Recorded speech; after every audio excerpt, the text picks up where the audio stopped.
எண்ணற்ற வழக்குகள், போராட்டங்கள், சுகதுக்கங்களை மறந்து கட்சி கட்சி என்று அலைந்த எங்களுடைய வசந்த காலத்தை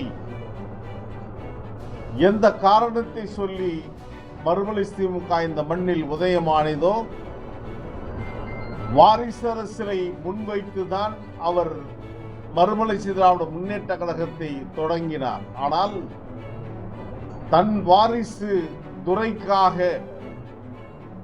எங்கள் மீது, என் மீது அடாத துரோகப் பழியை சுமத்தி கட்சியிலிருந்து என்னை நீக்கியதின் காரணமாக நீதி கேட்டு என் பின்னால் அணிவகுத்த பல்லாயிரக்கணக்கான தோழர்கள் ஒன்று திரண்டு இன்றைக்கு நாங்கள் திராவிட வெற்றி கழகம் என்ற இயக்கத்தை கட்டமைத்திருக்கிறோம். கடந்த டிசம்பர் மாதம் 17ஆம் தேதி இந்திய தேர்தல் ஆணையத்தில் திராவிட வெற்றி கழகத்தை பதிவு செய்து கொடுத்திருக்கின்றோம். இதுவரை 3 முறை கூடுதல் ஆவணங்கள் கேட்டு கடிதங்கள் அனுப்பினார்கள். ஒரு முறை தேர்தல் ஆணையத்திலிருந்தே அலைபேசி வாயிலாக அழைத்து எங்களிடம் விவரங்களை பெற்றிருக்கின்றார்கள். அநேகமாக இந்த வாரத்தில் அல்லது இந்த மாதத்தில் எங்களுக்கு இந்திய தேர்தல் ஆணையத்திலிருந்து எங்களுடைய பதிவை ஏற்றுக்கொண்டு அதற்கான சான்றிதழ் வழங்குவார்கள் என்ற நம்பிக்கை எங்களுக்கு இருக்கிறது. நடந்து முடிந்த சட்டமன்ற பொதுத் தேர்தல் என்பது 2026 சட்டமன்ற பொதுத் தேர்தல் என்பது ஒரு மிகப்பெரிய அதிர்ச்சியை அரசியலில் உருவாக்கியது என்பதில் மாற்றுக்கருத்து இடமில்லை. எந்த அரசியலை நாங்கள் எல்லாம் விரும்பினோமோ அந்த அரசியல் வெற்றி பெற்றிருக்கிறது என்பதை கண்கூடாக பார்த்திருக்கிறோம். காரணம் ஒன்றுதான், நாள்தோறும் போராட்டக் களங்களில் மக்களின் பிரச்சனையில் ஈடுபட்டுக் கொண்டு வருகின்ற எங்களால் தேர்தல் காலத்தில் வாக்காளர்கள் பணம் கொடுக்க முடியாமல் அந்த நேரத்தில் பணம் கொடுக்கின்றவர்கள் வெற்றி பெறுகிறார்கள் என்ற ஒரு சூழல் உருவானதிலையெல்லாம் ஒரு கசப்பான நினைவுகளாக எங்களுடைய இதயத்தில் ஆழமாக பதிந்திருக்கிறது. பணம் கொடுக்காமல் வாக்களித்தது சிறப்பு, ஆனால் வேட்பாளர் யார் என்று அறியாமலே வாக்களித்தது மிகப்பெரிய தவறு என்பதையும் இந்த நேரத்தில் பதிவு செய்வது எங்களுடைய கடமை என்று கருதுகிறோம். காரணம், நடந்து முடிந்த ஆட்சி என்பது திராவிட மாடல் ஆட்சியினுடைய நாயகனாக இருந்த அண்ணன் தலைவர் தளபதி அவருடைய ஆட்சி என்பது ஒரு சிறந்த ஆட்சியாக தமிழ்நாட்டுடைய மக்கள் நல திட்டங்கள், வளர்ச்சி திட்டங்கள் என்று கொரோனா பெருந்தொற்றிலிருந்து நாட்டை மீட்டு ஒரு சமகாலத்தில் சமவெளியில் ஆட்சி கட்டளை நகர்த்தி வந்து பல்வேறு வளர்ச்சி திட்டங்களை அறிவித்திருக்கின்ற அண்ணன் தலைவர் தளபதி போன்றவர்கள், இதுபோன்று எண்ணற்ற தலைவர்கள் வெற்றி வாய்ப்பை இழந்தது என்பதை ஏற்றுக்கொள்ள முடியாத ஒன்றாக இருக்கிறது. நம்முடைய மக்களுடைய எண்ணங்கள் எப்படி இருக்கிறது என்று சொன்னால், ஒரு கையில் தங்கமும் மறு கையில் இரும்பும் வைத்து எடை போடுகின்ற மக்களாக இருக்கின்றார். தங்கத்திற்கு தங்கத்தை வைத்து எடை போடுவதில்லை, மாறாக தங்கத்திற்கு நேராக இரும்பு வைத்துதான் எடை போடுகின்றார்கள். எனவேதான் தங்க நிகர் தலைவராக இருக்கின்ற அண்ணன் தலைவர் தளபதி அவர்கள் வெற்றி வாய்ப்பை இழந்தார் என்பது எங்களுக்கெல்லாம் பேரதிர்ச்சியாகவும் கவலையாகவும் இருக்கிறது. இன்னும் நாங்கள் அதிலிருந்து மீளவில்லை என்பதும் இந்த நேரத்தில் பதிவு செய்ய வேண்டிய கடமையாகத்தான் கருதுகிறோம். இதுபோன்று தமிழ்நாடு முழுவதும் மக்கள் நல சேவர்கள் எல்லாம் தோற்கடிக்கப்பட்டிருக்கிறார்கள் என்று பார்க்கின்ற போது இது கவலை அளிக்கிறது. பணத்துக்கு வாக்கு வாங்காமல் வாக்களித்தது வரவேற்புக்குரியது, ஆனால் வேட்பாளர் யார் என்று பார்க்காமலே வாக்களித்தது தவறு என்பதை இந்த நேரத்தில் சுட்டிக்காட்ட வேண்டியது திராவிட வெற்றி கழகத்தின் கடமை என்று கருதுகிறோம். வந்திருக்கின்ற ஆட்சி இப்பொழுது நாங்கள் வந்தவுடனேயே ஏதோ மாயாஜால வித்தையை போன்று இந்த நாட்டில் சட்டம் ஒழுங்கை அடுத்த நிமிடத்தில் நான் சீர்படுத்துவேன் என்று சொன்னார். மாண்புமிகு தமிழ்நாடு முதலமைச்சர் ஜோசப் விஜய் அவர்கள் ஆனால் நாள்தோறும் பத்திரிகையிலும் ஊடகத்திலும் பார்க்கின்றோம், படுகொலை நடக்காத நாட்களே இல்லை, பலாத்காரம், பெண்களுக்கு பாலியல் வன்கொடுமை நடக்காத நாட்களே இல்லை என்ற நிலைமைதான் நாள்தோறும் நடந்து கொண்டிருக்கிறது. அப்படி என்று சொன்னால் இவர்கள் சட்டம் ஒழுங்கை கையில் வைத்திருக்கிறார்கள் என்ற கேள்வி மக்கள் மத்தியில் முழுமையாக எழுந்து நிற்கிறது. அதிமுக ஆட்சியில் தூத்துக்குடி மாவட்டத்தில் சாத்தான்குளத்தில் தந்தை மகன் ஃபெலிக்ஸ் ஜெயராஜ் படுகொலை போன்று இன்றைக்கு நீதிமன்ற காவலில் இருந்த ஒரு மாற்றுத்திறனாளியையே அடித்து படுகொலை செய்யப்பட்டிருக்கின்ற நிலைமைகள் இந்த ஆட்சியில் நடந்து கொண்டிருக்கிறது. நேற்றைய தினம் கூட ஊடகவியலாளர் விஜய் அவர்கள் காணாமல் அடிக்கப்பட்டிருக்கிறார், அலைகழிக்கப்படுகின்றார் என்கின்ற செய்திகள்லாம் வருகின்ற போது தமிழக வெற்றிக் கழகத்தினுடைய ஆட்சி ஜனநாயக பாதையிலிருந்து வழுவுகிறதோ என்ற எண்ணம் எழுந்து கொண்டிருக்கிறது. விரைவில் தமிழக வெற்றிக் கழகத்துடைய பட்ஜெட் கூட்டம் நடைபெற இருக்கிறது. இந்த பட்ஜெட் கூட்டத்தில் அவர்கள் அறிவித்திருக்கின்ற தேர்தல் வாக்குறுதிகளை மக்களுக்கு நிறைவேற்றிட வேண்டும், அதே வேளையில் வளர்ச்சி பணிகளையும் கொண்டு வர வேண்டும் என்ற வேண்டுதலை திராவிட வெற்றிக் கழகத்தின் சார்பில் நாங்கள் முன்வைக்கின்றோம். அதே போன்றுதான் மற்றொரு செய்தி வந்து கொண்டிருக்கிறது. மதுபான கடைகளை மூடுகிறோம் என்று சொல்லிவிட்டு இப்பொழுது ரெஸ்டோபார் என்று சொல்லப்படுகின்ற உணவகத்தின் கூடிய மதுபான கடைகளை திறப்போவதாக செய்திகள் வருவது அதிர்ச்சிக்குரியதாக இருக்கிறது. இது அதைவிட மோசமாக இருக்கு.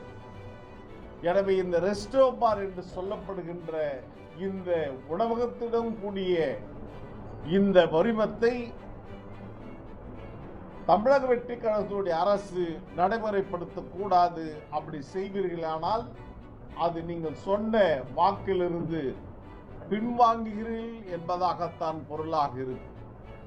இதற்கு மல்லு கட்டுவதற்கு எங்களுடைய தலைவர் வைகோ அவர்கள் வரக்கூடும்.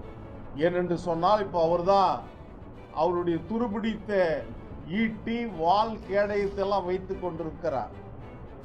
அது எடுத்து பழைய பொருள் போடுகின்ற கடையில் எடுத்து போட்டோம்னா 2 கிலோ வெங்காயம் தான் கொடுப்பாங்க. அவர் வச்சுக்கிற கேடயத்திற்கும் அவர் வச்சுக்கிற ஆயுதத்திற்கும்.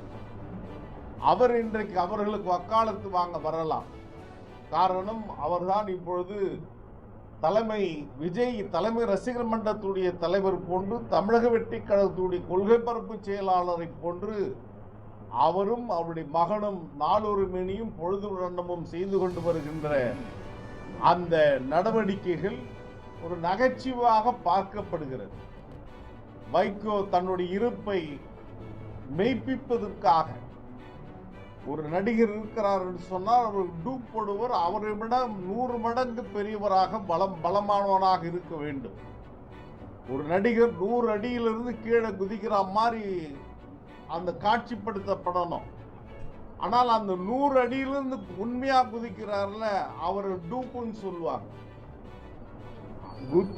அந்த 100 அடியிலிருந்து விழுந்து எழுந்து போனார்ல, அவரை நாயகன் சொல்லுவாங்க. 100 மூட்டையை அப்படியே அசால்ட்டா தூக்கி தோல்ல போட்டு போறவரை டூப் பண்ணுவாங்க. ஆனால் அப்படி தூக்கி ஒரு 2 கிலோ பஞ்சை தூக்கி 100 மூட்டை மாதிரி சுமந்து போறவரை கதாநாயகன் என்று வர்ணிக்கின்ற கடமை இந்த நாட்டில் இருக்கிறது. எனவே இன்றைக்கு விஜய்க்கு டூப்பு போடுகின்ற விதத்தில் வைகோ அவர்கள் நடந்து கொண்டிருக்கின்ற விதங்கள், அவர் நடித்து கொண்டிருக்கின்ற அந்த கதாபாத்திரம் என்பது விஜயை தோற்கடிக்கின்ற விதத்தில் அவருடைய நடிப்புகள் அரங்கேற்றப்பட்டு கொண்டு வருகிறது. கேட்டா எங்க இருக்கிறார் அப்படின்னா, இப்பெல்லாம் வேலிகத்தாமல்ல புடுங்க போறோம், சீமக்கர் வேலத்தை புடுங்க போகிறோம்னு அவர் புறப்படுறாரு. இல்லைன்னா கவர்னர் மாளிகை முற்றுகை போராட்டம்னு சொல்றாரு. இல்லைன்னா மூடப்பட்டிருக்கின்ற ஆலையை திறக்கக்கூடாதுன்னு போராட போறார்.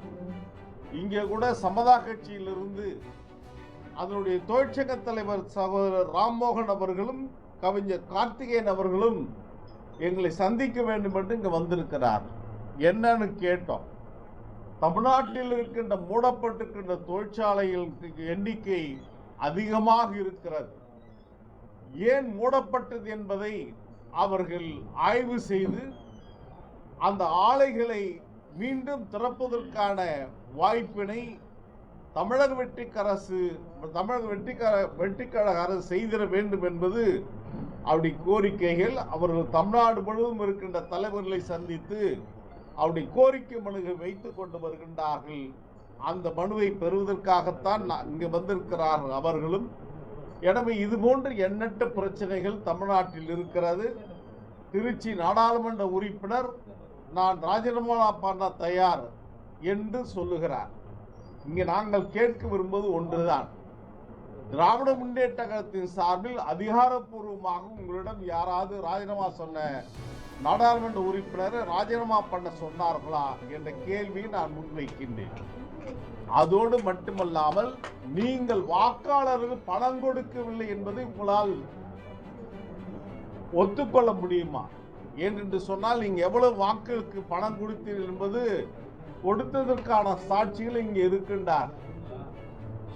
அந்த தேர்தலுக்கான பணம் இல்லை என்று ஒரு செய்தி வந்தபோது நானே என் தரப்பில் என் நண்பர்கள் மூலமாக பல லட்சம் ரூபாயை பெற்று தலைவர் வைகோ அவர்களுக்கு அவர் யாருக்கு எந்தெந்த வங்கி கணக்கில் அனுப்ப வேண்டும் என்று சொன்னாரோ அந்த வங்கி கணக்கில் அனுப்பிவிட்டு தான் இங்க தேர்தல் பிரச்சாரத்துக்கு வந்தவன் நான்.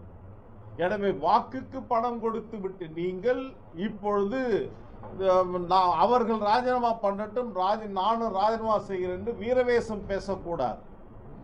இப்பொழுது நீங்கள் குற்றச்சாட்டை திமுக மீது வைத்துக் கொண்டு வருகின்றீர்கள். பல பேர் இன்றைக்கு கட்சியிலிருந்து விலகி போய்விட்டார்கள் என்று. விலகி ஒன்றும் மாற்றி மகன் திமுக வந்துவிடவில்லை. ஏதோ மகன் திமுக வந்ததை போன்று நீங்கள் தம்பட்டம் அடிப்பது ஏற்றுக்கொள்ள முடியாத ஒன்று. எனவே நீங்கள் ஒரு முடிவுக்கு வந்துவிட்டீர்கள். மறுமலர்ச்சி திராவிட முன்னேற்ற கொண்ட பேர் இயக்கத்தை காணாமல் ஆக்கிவிட்டு அதன் சொத்துக்களை விட்டு நீங்கள் கனடா நாட்டில் டொரண்டோவில் ஏற்கனவே உங்களுக்கு அங்கே வங்கி கணக்குகள் இருக்கிறது. நீங்கள் அங்கே ஒருவேளை குடியுரிமை பெற்றீர்களா என்பது எனக்கு தெரியவில்லை. நீங்கள் ஒருவேளை அங்கே சென்று செட்டில் ஆகணும்னு நீங்கள் ஏற்கனவே திட்டமிட்டு தான் எல்லா பணிகளும் செய்து கொண்டு வருகின்றீர்கள் என்பதை எங்களால் புரிந்து கொள்ள முடிகிறது. எனவே துரை அவர்கள் ஒன்றும் பரிசுத்தமானவர் அல்ல. அவர் எப்படி இருந்தார், இப்பொழுது எப்படி இருக்கிறார் என்பதற்கான கேள்விகள் ஏராளமாகவே இருக்கிறது. வைகோவுடைய ஒவ்வொரு நடவடிக்கைகளையும் துரையுடைய ஒவ்வொரு நடவடிக்கைகளையும் இன்றைக்கு விசாரிக்கப்பட வேண்டிய ஒன்றாகத்தான் இருக்கிறது என்பதையும் இந்த நேரத்தில் மறுக்க முடியாத செய்தியாக நான் பதிவு செய்ய விரும்புகிறேன். வைகோ அவருடைய நாடாளுமன்றத்தினுடைய உரைகளை ஏற்கனவே பல ஆண்டுகளுக்கு முன்பாக தலைநகர் சென்னையில் வெளியிடப்பட்டு ஒவ்வொரு மாவட்ட வாரியாக அந்த புத்தகத்தை அறிமுகப்படுத்தி பேசியவன் நான். இப்பொழுது மீண்டும் நாடாளுமன்றத்தில் அவர் பேசிய புத்தகத்தை வெளியிடுவதற்கான காரணம் முன்பு போட்ட திட்டம் என்பது வேறு. அந்த முன்பு போட்டப்பட்ட திட்டம் என்பது மாண்புமிகு காங்கிரஸ் கட்சியுடைய நாடாளுமன்ற உறுப்பினர் எதிர்கட்சி துணைத் தலைவர் ராகுல் காந்தி அவர்கள் வெளியிடுவதற்கும் அதை முதல் பிரதியை பெற்றுக் கொள்வதற்கு 29 ஆண்டு காலம் நாடாளுமன்றத்தில் வைகோ களமாடுவதற்கு காரணமாக இருந்த திராவிட முன்னேற்ற தலைவர் மாண்புமிகு முதலமைச்சராக அந்த அண்ணன் தலைவர் தளபதி அவர்கள் பெற்றுக்கொள்ள வேண்டும் என்பதுதான் திட்டமாக இருந்தது.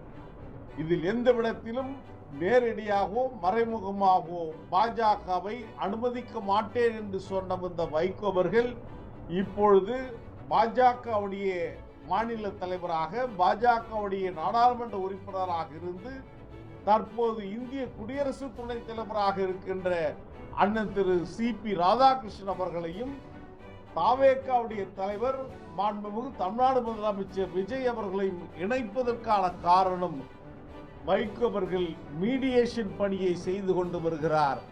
கட்சி வேலையை விட்டுவிட்டார். இப்பொழுது ஒவ்வொரு கட்சியும் நான் காவல்காரனாக இருக்கப் போகிறேன் என்று சொல்லுகின்ற வேலையை செய்து கொண்டு வருகிறார். எனவே பாஜகவுக்கும் தாவேகாவுக்குமான ஒரு இணைப்பை, ஒரு மீடியேஷன் பணியை வைகோ செவ்வனே செய்து கொண்டு வருகிறார். அந்த காட்சி தான் இப்பொழுது நடந்து கொண்டிருக்கிறது. எனவே இது போன்ற காலகட்டத்தில் வைகோவுடைய நடவடிக்கைகள் முற்றாக புறக்கணிக்கப்படுகின்ற விதத்தில் தான் அவர் ஊடகத்தினரை அச்சுறுத்துவதும் மிரட்டுவதும் ஒருமையில் பேசுவதும் இன்னும் கீழ்த்தரமாக நடந்து கொண்டு வருவதும் வாடிக்கையாகி கொண்டு வருகிறது. ஜனநாயகத்தின் விழுமைகளை பாதுகாக்க வேண்டிய ஒரு ஜனநாயக தலைவராக அடையாளம் காணப்பட்ட வைகோ இன்றைக்கு அதிலிருந்து மாறி வருகிறார் என்பதையும் இந்த நேரத்தில் பதிவு செய்வது எங்களுடைய கடமை. எனவே நடைபெற இருக்கின்ற செப்டம்பர் 15 தந்தை பெரியார் பேரறிஞர் அண்ணா திராவிட ரத்னா விருது வழங்குகின்ற முப்பெரும் விழாவினை திருச்சி நடத்துவதற்கு அச்சு மற்றும் காட்சி ஊடக தோழர்கள் நிருபர்கள் எங்களுக்கு உதவியாக இருந்திட வேண்டும் என்ற வேண்டுதலை இந்த கூடலில் சொல்வது என்னுடைய கடமை. மீண்டும் உங்கள் அனைவருக்கும் நன்றி கூறுகின்றேன். வேலை இழந்திருக்காங்க. அது இல்லாம இறக்குமதி பண்ணக்கூடிய சூழ்நிலை உருவாகி இருக்கு. இந்த நேரத்தில் வைகோ திருப்பி போராட்டத்தை ஆரம்பிச்சிருக்காரு. இதுல என்னன்னா, மூடப்பட்ட ஆலையை எதிர்த்த ஒரு போராட்டத்தை அறிவிச்சிருக்காரு. இப்போ ஒண்ணு திறந்திருக்கு, ஏற்கனவே மூடப்பட்டு அந்த அனில் அகர்வாலுடைய ஒற்றை மகன், அது வாரிசு இல்லாமல் அந்த அவர் மகன் கூட இறந்துட்டு அவர் எனக்கு இந்த தொழிலே வேணான்னு ஒரு வனவாசம் போற மாதிரி அவர் புறப்படுற மாதிரி செய்திகள் வருகிறது. இப்பொழுது மூடப்பட்ட ஆலையை நீங்க ஒன்றும் மூடணும் நீங்க இப்போ சொல்றீங்க. இப்ப நாம கேட்கிற கேள்வி இதுதான்.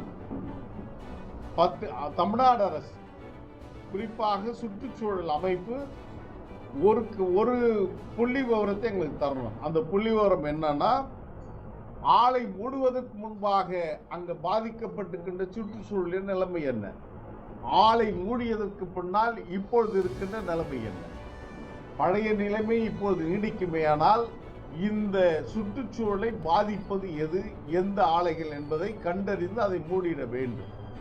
பாதிக்கப்பட்டிருக்கின்ற தொழிலாளர்களுக்கு தமிழ்நாடு அரசு உரிய நிவாரணம் வழங்க வேண்டும். அதுதான் அந்த தொழிலாளருக்கான பணியாக இருக்கும். எனவே மூடப்பட்டிருக்கின்ற தொழிற்சாலையில் வாழ்க்கை இறந்திருக்கின்ற அந்த தொழிலாளர்களுடைய கவனத்தை நாம் கருத்தில் கொள்ள வேண்டும். அது மட்டுமல்லாமல் தமிழ்நாடு முழுவதும் இருக்கின்ற தொழிற்சாலை, மூடப்பட்டிருக்கின்ற தொழிற்சாலைகளை மீளுருவாக்கம் செய்து அது சம்பந்தப்பட்ட துறையுடன் பேசி தொழிலாளருடைய வாழ்க்கையில் ஒரு நல்ல நிலையை உருவாக்கிட வேண்டும். எனவே இந்த காலகட்டத்தில் வைகோவுடைய ஒவ்வொரு நடவடிக்கைகளும் விசாரணைக்கு உட்படுத்தப்பட வேண்டும் என்பதையும் இந்த நேரத்தில் மறுப்பதற்கில்லை.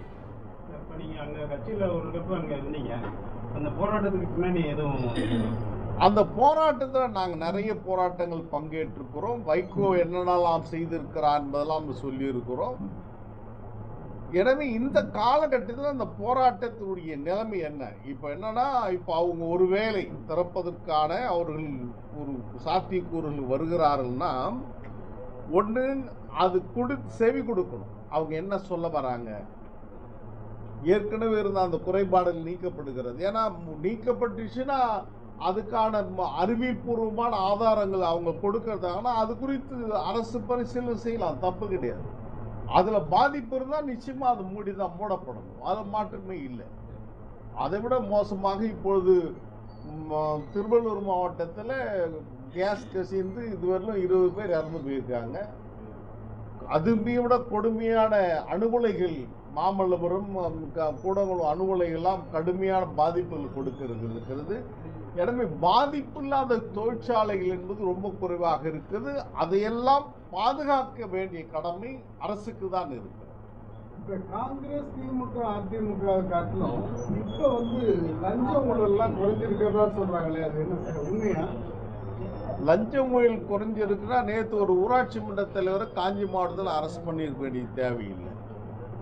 அவங்களுடைய மாவட்ட செயலாளர் ஒவ்வொரு ஊராக கட்சி விட்டு நீக்கப்பட்டு கொண்டு வருகிறார், தமிழக வெற்றி கழகத்துடைய மாவட்ட செயலாளர்களை. காரணம், அவங்க குவாரியில போய் பணம் கேட்டாங்க, பார்ல போய் பணம் கேட்டாங்க என்ற குற்றச்சாட்டுகள் வந்து கொண்டிருக்கிறது.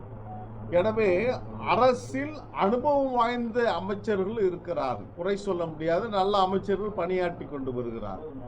சில அமைச்சர்கள் அனுபவம் இல்லாமல் இன்னும் ரீல்ஸ் அமைச்சர்களாகவே இருக்கிறார்கள். அவர்களும் இன்னும் ரசிகர்களாகவே இருக்கிறார் என்பதுதான் நான் பார்க்கிறேன். நல்ல அமைச்சர்களும் பணியாற்றி கொண்டு வருகிறார்கள். ரீல்ஸ் போடுகின்ற அந்த ரசிக மனப்பான்மையோடு இருக்கின்ற தமிழக வெற்றி கழகத்துடைய சட்டமன்ற உறுப்பினர்களும் மாவட்ட செயலாளர் அமைச்சர்களும் இருக்கிறார் என்பதை மறுக்க முடியாது. நீங்க வைகோட பேச்சை நம்பிதான் போனீங்க, பேச்சு ஏமாந்து பேச்சு நம்பி போனீங்க, இப்ப ஏமாந்து இருக்கிறீங்க.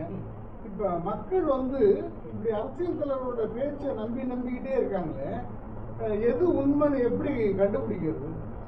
அது இது இது இது வந்து ஒரு மிகப்பெரிய ஆய்வுக்கு உட்படுத்த வேண்டியதுதான். அந்த காலகட்டத்தில் ஈழத்தமிழுக்காக அவர் பேசிய பேச்சுக்கள், அவருடைய அந்த ஆக்ரோஷமாக ஈழத்தமிழுக்கு நான் பணியாற்றுவேன் என்று சொன்ன அந்த வார்த்தைகள், இவையெல்லாம் நம்பிதான் அந்த காலகட்டத்தில் நாங்களாம் சேர்ந்தோம். இதே திருச்சியில தான் ஈழத்தமிழுடைய விடியலுக்கு ஒன்றுதான் தனித்தமிழ் மட்டும்தான் தீர்மானம் நிறைவேற்றினாங்க. அதற்கு பின்பாக முள்ளிவாய்க்கால் படுகொலையெல்லாம் கடுமையாக நடந்தது. ஆனால் அரசியல் படுத்தப்படுகின்ற ஒரு அரசியலாகத்தான் வைகோவுடைய அந்த ஈழத்தமிழ் ஆதரவு நிலைமை இருந்தது. அரசியல் ஆதாயம் இல்லாமல் அவருடைய போராட்டம் இல்லை. எனவே அவருடைய போராட்டத்திற்கு பின்னால் அந்த அரசியல் ஆதாயம் இருந்ததையும் மறுக்க முடியாது. இப்போ அந்த கச்சத்தீவு பிரச்சனையாக இருக்கட்டும், அந்த இலங்கை தமிழர்கள் பிரச்சனையாக இருக்கட்டும், அதுக்கு வந்து மிகப்பெரிய கெட்ட பேர் வந்து திமுகவுக்கு தான் இருக்குது. இப்போ நீங்கள் திமுக ஆதரிக்கிறதுக்கு என்ன காரணம்? அப்போதைக்கு நீங்கள் வைகோவுக்கு நீங்கள் ஆதரவாக இருந்தீங்க, அந்த ஒரு இல்லை, அதில் என்னன்னா கச்சத்தீவு பிரச்சனை என்பது தமிழ்நாடு அரசாங்கம் முடிவெடுத்ததில்லை. அது மிசா காலத்தில் தமிழ்நாட்டுடைய இந்தியாவுடைய இரும்பு பண்பின் 110 நாடுகளின் அணிசேரா நாடுகள் தலைவியாக இருந்த அன்னை இந்திரா காந்தி அவர்களும் ஸ்ரீமாவோ பண்டாரநாயக்கா அவர்களும் ஒப்பந்தம் போட்டு அவர்கள் கையளித்தது. அதற்கு பின்பாக மிசா காலத்தில் அதிகாரிகள் தரப்பில் அது பரிவர்த்தனை செய்யப்பட்ட ஒன்று. இதற்கு ஈடாக கேரளாவுக்கு பக்கத்தில் இருக்கின்ற ஒரு துறைமுகத்தை இலங்கை அரசு இந்தியாவுக்கு கொடுத்திருக்கிறது. எனவே இப்படி இருக்கின்ற இந்த காலகட்டத்தில் 19 திமுக மீது நாம் குறை சொல்லிவிட்டு பொறுப்பை தட்டி கழிக்கக்கூடாது. ஒரு மாநில அரசாங்கத்திற்கு அந்த அதிகாரம் இல்லை. ஒரு நிலத்தை ஒப்படைப்பதற்கு வேறொரு நாட்டுக்கு ஒப்படைப்பதற்கு என்பதற்கு ஒரு மாநில அரசுக்கு எந்த அதிகாரமும் இல்லை. அதற்கென்று இந்திய அரசாங்கத்துடைய வெளிவிவகாரத்துறை இவையெல்லாம் இருக்கிறது. எனவே வெளிவிவகாரத்துறையும் இந்திய அரசு செய்த பணியை திமுக மீது பழி போடுவதை வாடிக்கையாக கொண்டிருப்பவர்கள் செய்கின்றார்கள் என்பதுதான் இந்த நேரத்தில் ஒன்று. இன்றைக்கும் தொடர்ச்சியாக தமிழக மீனவர்கள் தாக்கப்படுகின்றார்கள், வலைகள் அறுக்கப்படுகிறது, அவருடைய உடைமைகள் உடைக்கப்பட்டு இன்றைக்கும் சிறையில் வாடிக்கொண்டிருக்கிறார்கள். எனவே இப்பொழுது நடந்து கொண்டிருக்கும் திமுக தான் காரணமா என்று சொன்னால் இல்லை. இதுக்கும் அதற்குமான வேறுபாடுகள் உண்டு.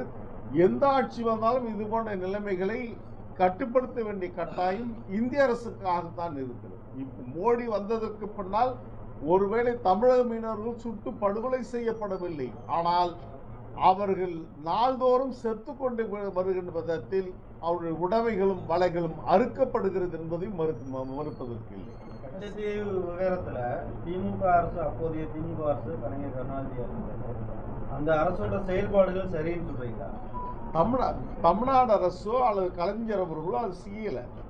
அது எதிர்த்து சட்டமன்ற தீர்மானம் நிறைவேற்றிருக்காங்க.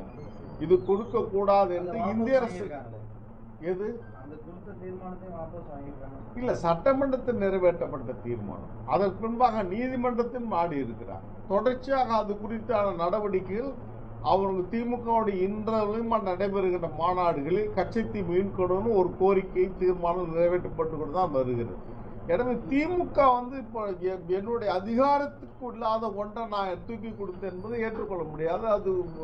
அது ஒவ்வாமை, அது புரிந்து கொள்ளாமல் அது சரியாக உள்வாங்காத ஒரு செய்தியாகத்தான் நாங்கள் பார்க்கிறோம். பார்ட்டி பண்றதுன்னு ஒரு குற்றச்சாட்டு வைக்கிறாங்க. இப்ப தாவேக்காலையும் வந்து பல இடங்கள்ல போய் வசூல் வைக்கிறாங்க மாதிரியான செய்திகள்லாம் வருது. அவங்களும் பார்ட்டி ஃபண்ட் கலெக்ட் பண்றாங்க. அந்த சிஎம் கிட்ட நேரடியா போகுதான்னு எனக்கு தெரியல. ஆனால் அந்த மாவட்ட செயலாளருக்கு கேட்டாரு, தலைமை கழகம் வாங்கின்னு சொல்லி சொல்லிச்சு அப்படின்னு அவங்க பேசுறது சமூக ஊடகத்தில் வருகின்ற போது இது போன்ற குற்றச்சாட்டுகள் வருவதை அதை தான் நம்ம சொல்றோம். முதலமைச்சர் வந்து ரொம்ப நேற்று தான் சொல்லியிருக்காங்க, நான் அமைச்சர் மீது நடவடிக்கை எடுப்பேன்னு சொல்லியிருக்கிறார். ஆனால் அது ஒருவேளை தும்ப விட்டு வாழ பிடிக்கிற மாதிரி குதிரை ஓடியதுக்கு பின்னால் லாயத்தை மூடுவதை போல் ஆய்விடக்கூடாது. ஆபத்து நடப்பதற்கு முன்பாக வருமுன் காப்பதுதான் ஒரு அரசின் சரியான திட்டமாக இருக்கும். எனவே அது போன்ற நடவடிக்கைகள் வந்துவிடாமல், நீங்கள் சொன்ன மாதிரி 500க்கு மேற்பட்ட மதுபான கடைகளை மூடுவேன்னு சொன்னீங்க, ஆனால் முழுமையாக இன்னும் மூடப்படலை. அது கூட இன்றைக்கு வருகின்ற ஊடக செய்திகள் ரெஸ்டோ பார் கொண்டு வரப்போரும் என்று சொல்வதையும் வந்து கொண்டிருக்கிறது. எனவே இதையெல்லாம் மாநில அரசாங்கம் கவனத்தில் கொள்ள வேண்டும். மேகதாது உட்பட மக்கள் பிரச்சனைக்காக போராடக்கூடியவர்கள், கொள்கை பேசக்கூடியவர்கள், அவர்களுக்கெல்லாம் தமிழ்நாட்டில் அரசியல் எதிர்காலம் எப்படி இருக்கும்? அவங்க அரசியல் குறித்து அவங்க எப்பொழுதுமே வந்தது. இப்போ நாங்களாம் அரசியல் இருக்கிறோம் அப்படின்னா தமிழ்நாட்டுடைய ஜீவாதார உரிமை காப்பதற்காக நாங்களெல்லாம் களத்தில் இருக்கிறோம்.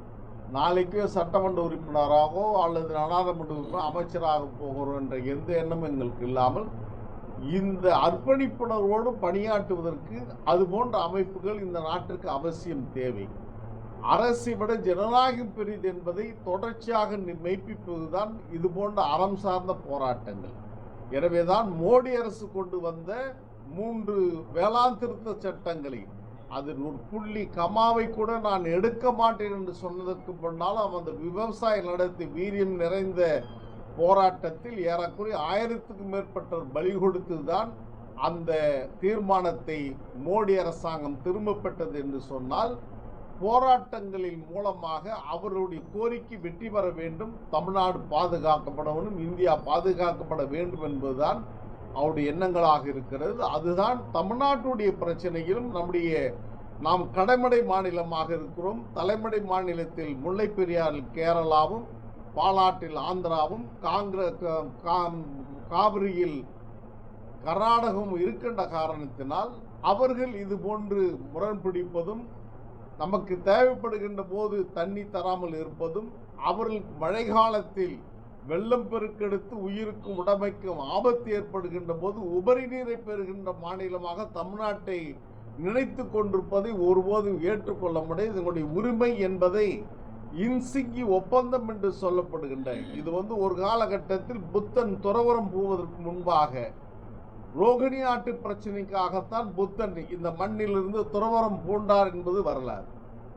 அந்த துறவரத்தின் காரணமாக ஏற்பட்ட ஒப்பந்தத்தின் அடிப்படையில் தான் 5 கொண்ட ஒரு மன்றம் உருவாக்கப்பட்டு அது ரோகிணி ஆட்டு பிரச்சனையை தீர்த்ததாக இன்றளவும் அண்ணல் அம்பேத்கர் எழுதிய புத்தாண்டிஸ் தம்மாவில் எழுதப்பட்டிருக்கிறது.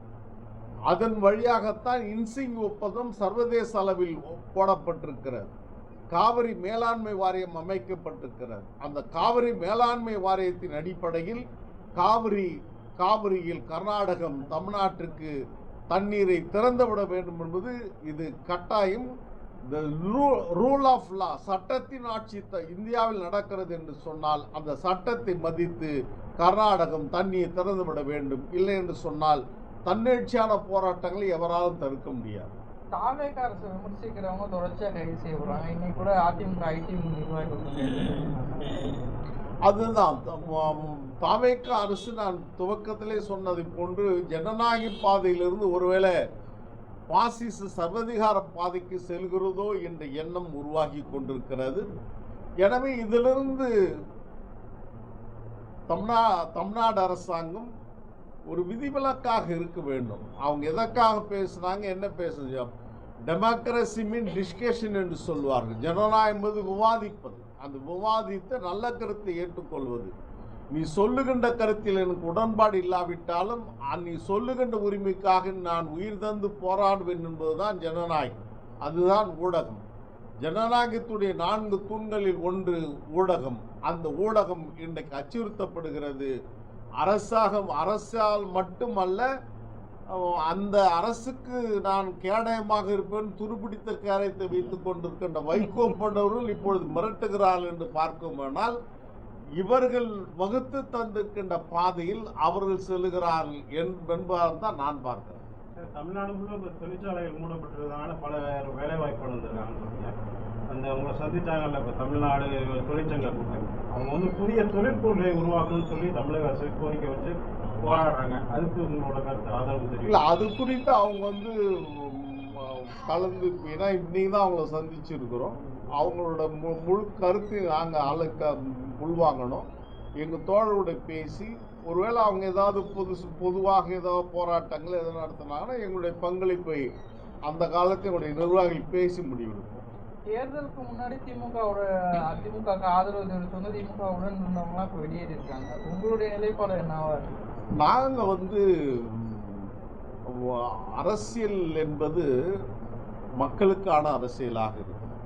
நாங்கள் வந்து திமுக எங்களை அழைத்து பேசாவிட்டாலும் நாங்கள் திமுகவுக்கு ஆதரவு தெரிவிப்போம்னு சொன்னாங்க. இப்போ ஒருவேளை வைகோ அவர்களும்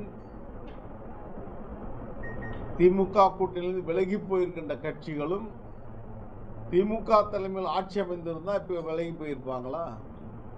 வைகோ இப்படி பேசியிருப்பாரா? வீராவசமா பேசியிருப்பாரா?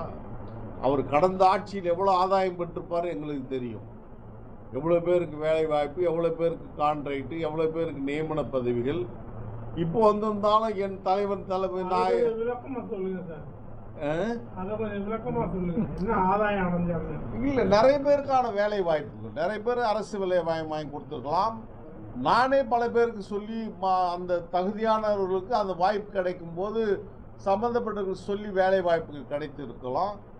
அதுபோல் பரிந்துரை நியமன பதவிகள், கான்ட்ராக்ட்ஸுகள் இப்பெல்லாம் கிடைச்சிருக்கும். அதுபோல் வைகோ அவர்களும் இப்போ நேரம் அண்ணன் தலைவர் தளபதி அவர்கள் முதலமைச்சராக இருந்தால் நேரம் விட்டு விலகி இருப்பாரா? நான் திமுகவின் வழி வந்தவன், நான் முத்தமிழ் டாக்டர் கலைஞர் அவர்களுக்கு நான் சத்தியம் செய்து கொடுத்து விட்டு வந்திருக்கிறேன். எனவே நான் என்னுடைய கடைசி காலம் வரையில் நான் திமுக அரணா இருப்பேன்னு இப்போ சொன்னவர் இப்போ அங்கே போய் அரணா நின்னுங்கிறாரு. இதுதான் அவர் செய்கின்ற அரசியலாகும். நாங்கள் அப்படி இல்லை. துரை வைகோ எலெக்ஷன் அடிக்கிறது பணம் நானே கொடுத்தேன்னு சொல்றீங்க, எவ்வளோ கொடுத்தீங்க? இல்லை, அது தேவையில்லை. ஆனால் நாங்கள் கொடுத்துருக்கோம். தலைவர் வைகோ அவர்கள்டையுமே கொடுத்துருக்குறோம்.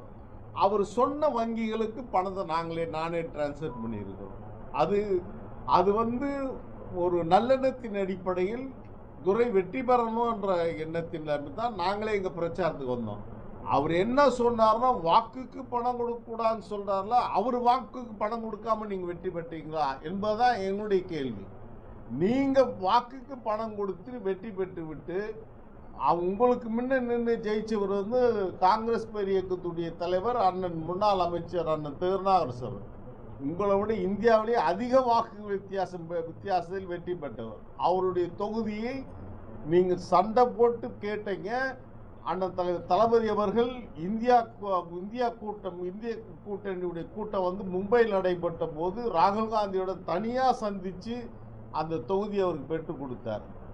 மறுநாள் காலையில் அறிவாலயத்தில் சந்திக்கின்ற போது தளபதி சொல்றாரு, ஆனால் ரொம்ப கஷ்டப்பட்டு தானே சீட்டு வாங்கியிருக்கிறோம், வெற்றி பெறணும்னா அப்படின்னார். இன்னைக்கு அவங்களுக்கு நீங்கள் நம்பிக்கை துரோகம் செய்துட்டு போறீங்க. இன்னைக்கு திமுக மீது அவதூறை வாரி வைக்கிறீங்க. இதுதான் ரிப்பீட் என்று சொல்லப்படுகின்ற விதத்தில் தாவேக்காவுக்கு நடக்கும். நாளைக்கு ஏதாவது இவங்க சொன்னது செய்யலைன்னா தாவேக்கா மீது விழுந்து பிடுங்குவார் வைகோ. நீங்க பேசும்போது தொடர்ந்து வைகோ பேரை சொல்லும் போது தலைவர் வைகோ தான் சொல்றீங்க. அதுல என்னன்னா 32 ஆண்டு காலம் என்னை வார்ப்பித்தவரில் அவர் ஒருவர். 32 ஆண்டுகளில் கடைசி 4 ஆண்டுகள் என்பது அவர் மகனுக்காக என் மீது ஒரு பாராமுகமாக இருந்தார். இறுதியாக என்னை வெளியேற்ற வேண்டும் என்று இந்த ஊர்ல திருச்சியில கூட என்னை எதிர்த்து ஆர்ப்பாட்டம் நடத்தினாங்க. ஏன் ஆர்ப்பாட்டம் நடத்தினாங்கன்னா, என் மீது நடவடிக்கை எடுக்கவில்லை என்று சொன்னால் நான் விலகுகிறேன்னு அறிக்கை விட்டார் துரை. அறிக்கை விட்டுட்டு அவர் ஊர் ஃபுல்லா சுத்த ஆரம்பிச்சிட்டார். திருச்சியில இந்த ஊர்ல ஒரு அம்மா இருக்காங்க, ஒரு டாக்டர் அம்மா. அவங்க பெட்ரோல் பங்க்ல தான் யாரோ ஒருத்தர் வந்து ஃபோன் பண்ணி 5 லிட்டரு பெட்ரோல் வாங்கி பண்ணாரு. எதுன்னு கேட்டா தீக்குழி. அவங்க தொலைபேசி எண்ணுக்கு தான் அந்த நம்பர் எண் வந்திருக்கும். அவர் யாரும் இன்னும் கண்டுபிடிக்கல. அந்த தற்கொலை பண்ணிக்க போறேன்னு சொன்னதாக, நம்பப்பட்டதாக, மிரட்டப்பட்டதாக சொன்ன அவங்க இன்னும் கண்டுபிடிக்கும். இது மாதிரி என் மீது என்னை வெளியேற்ற வேண்டும் என்பதற்காக இத்தனை நாடகத்தையும் வைகோ அவர்கள் நடத்தினார். அவர் மகன் அதன் பின்னணியில் இருந்து இயக்கினார். இன்னைக்கு நாங்க வெளியேற்றப்பட்டோம், எங்களுக்கு எந்த இழப்பும் இல்லை. ஆனால் நாங்கள் வெளியேற்றப்பட்டால் அந்த இயக்கம் இன்றைக்கு காணாமல் கரைந்து போய் கொண்டிருக்கிறது. எழுதி வைத்துக் கொள்ளுங்கள். வரலாற்றில் ஒரு துய நிறைந்த செய்தி தான். இந்த நாட்டுடைய சக்கரவர்த்தி ராஜகோபால் ஆச்சாரியார் சுதந்திரா கட்சியை வச்சிருந்தார். அவர் காலத்திலே அந்த கட்சி காணாமல் போனது. எல்லை போராட்ட வீரர் தமிழரசு கட்சி வைத்து நடத்தினார் மாப்போசி. அவர் காலத்திலே அந்த கட்சி காணாமல் போனது. உயிர் மண்ணுக்கு உடல் மண்ணுக்கு உயிர் தமிழுக்கு என்று நாம் தமிழர் இயக்கத்தை ஐயா ஆதித்தனார் அவர்கள் உருவாக்கினார். அண்ணா தலைமையில் நாம் தமிழரை திராவிட முன்னேற்ற கழகத்தில் இணைத்தார். நடிப்புக்கே இலக்கணம் வகுத்த சிவாஜி கணேசன் தமிழக முன்னேற்ற முன்னணி உருவாக்கினார். அவர் காலத்திலே 2 ஆண்டுகளில் அந்த கட்சி கல்லறைக்குள்ளாக மாறி போனது. தந்தை பெரியார் வீட்டு பிள்ளை சொல்லின் செல்வர் ஈவிகே சம்பத் அவர்கள் அவர் உருவாக்கிய கட்சி தமிழ் தேசிய முன்னணி. தலை சிறந்த நாவுக்கரசர் எல்லாம் அவர்களிடம் இருந்தும் ஒரே ஒரு திரைப்பட பாடல், பட்டினத்தின் புதிய ஒரு திரைப்படம். அந்த சிவகாமி மகனிடம் செய்தி சொல்லுங்கள், இனியும் நாள் பார்க்க சொல்லுங்கள் என்று சொல்லி ஒரே ஒரு திரைப்பட பாடல் மூலமாக தமிழ் தேசிய முன்னணியை எடுத்து போயிட்டு காங்கிரஸ்ல இணைத்த வரலாறுகள் உண்டு. அந்த வரலாற்றில் கடைசியாக இடம்பெறப்போகின்ற ஒரே கட்சி நாங்கள் இருந்த மறுமொழி திமுக இப்பொழுது மகன் திமுக மாறி இருக்கிறது. மகன் திமுக ஏதாவது ஒரு கட்சியில அல்லது கட்சியே இல்லாமல் காணாமல் போய்விடும். மகன் கனடா நாட்டுக்கு போய் அங்க டொரண்டோல செட்டில் ஆயிடுவார் என்பதுதான் நிதர்சனமான உண்மை. அங்க இருக்கிறவங்க மற்றவங்களாம் கொஞ்சம் பேர் எங்க கூட வருவாங்க, மீதி பேர் கொஞ்சம் பேர் வெளியில போலாம், கொஞ்சம் பேர் அரசியலே வேணான்னு ஒதுங்கிடும். நன்றி. செய்திகளை உண்மைத்தன்மையுடன் உடனுக்குடன் தெரிந்து கொள்ள தி கிரேட் இந்தியா நியூஸ் சேனலுக்கு சப்ஸ்கிரைப் செய்து எங்களுடன் இணைந்திருங்கள் எப்போதும்.